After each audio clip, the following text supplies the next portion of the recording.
Ratib Al-Hadad adalah salah satu bacaan zikir dan wirid yang mengandung ayat suci Al-Quran dan juga berbagai macam doa. Bacaan ini disusun oleh seorang ulama yang termasyhur pada abad ke-11 Hijriah, yaitu Habib Abdullah Al-Hadad. Bacaan ini merupakan bacaan yang sering dibaca oleh umat muslim Ahlus Sunnah wal Jamaah. Ratib Al-Hadad disusun pada malam Lailatul Qadar 27 Ramadan 1071 Hijriah yang bermula dari adanya permintaan seorang murid Al-Habib yang bernama Amir dari keluarga Bani Sa'ad yang tinggal di Shibam, salah satu perkampungan di Hadramaut, Yaman. Tujuan Amir meminta Habib Abdullah mengarang ratib adalah agar diadakan suatu wirid dan zikir di kampungnya, agar mereka dapat mempertahankan dan menyelamatkan diri dari ajaran sesat yang sedang melanda Hadramaut ketika itu. Untuk pertama kalinya ratib Al-Hadad hanya dibaca di kampung Amir setelah mendapat izin dan ijazah dari Al-Habib Abdullah bin Alawi Al-Hadad. Selepas itu, ratib ini pun dibaca juga di Masjid Al-Hawi milik beliau, Al-Habib, yang terletak di kota Tarim dan biasanya dibaca secara berjamaah setelah sholat Isya. Dan khusus pada bulan Ramadan, ratib dibaca sebelum sholat Isya. Ini adalah waktu yang telah ditartibkan Al-Habib Abdullah bin Alawi Al-Hadad untuk kawasan-kawasan yang mengamalkan ratib.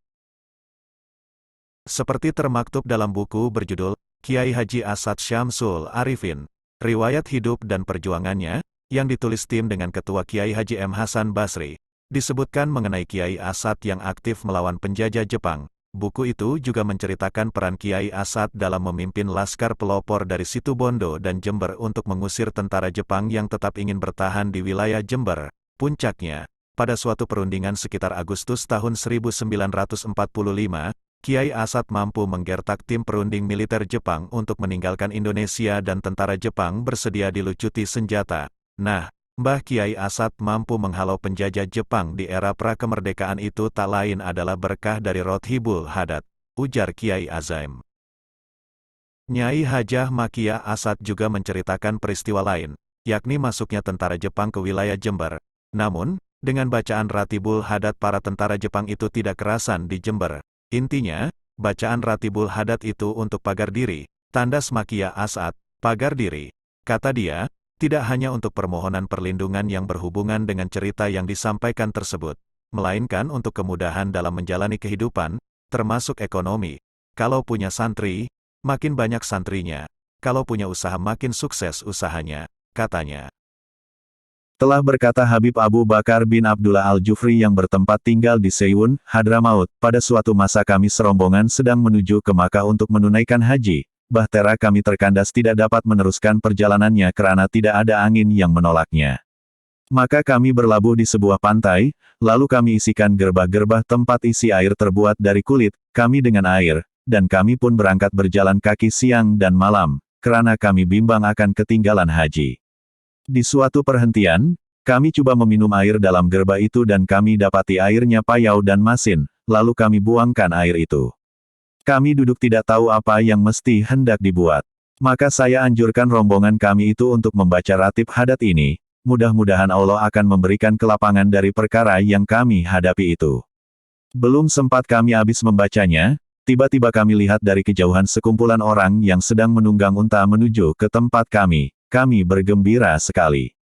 Tetapi ketika mereka mendekati kami dapati mereka itu perompak-perompak yang kerap merampas harta benda orang yang lalu lalang di situ.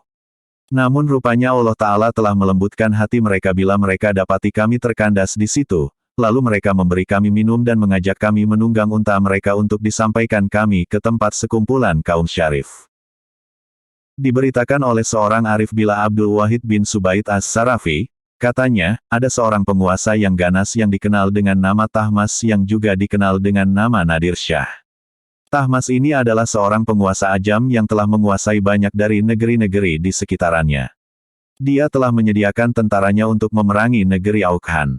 Sultan Aukhan yang bernama Sulaiman mengutus orang kepada Imam Habib Abdullah Hadad memberitahunya, bahwa Tahmas sedang menyiapkan tentara untuk menyerangnya. Maka Habib Abdullah Hadad mengirim ratib ini dan menyuruh Sultan Sulaiman dan rakyatnya membacanya. Sultan Sulaiman pun mengamalkan bacaan ratib ini dan memerintahkan tentaranya dan sekalian rakyatnya untuk membaca ratib ini dengan bertitah, kita tidak akan dapat dikuasai Tahmas karena kita ada benteng yang kuat, yaitu ratib Hadad ini. Benarlah apa yang dikatakan Sultan Sulaiman itu, bahwa negerinya terlepas dari penyerangan Tahmas dan terselamat dari angkara penguasa yang ganas itu dengan sebab berkat Ratib Hadad ini.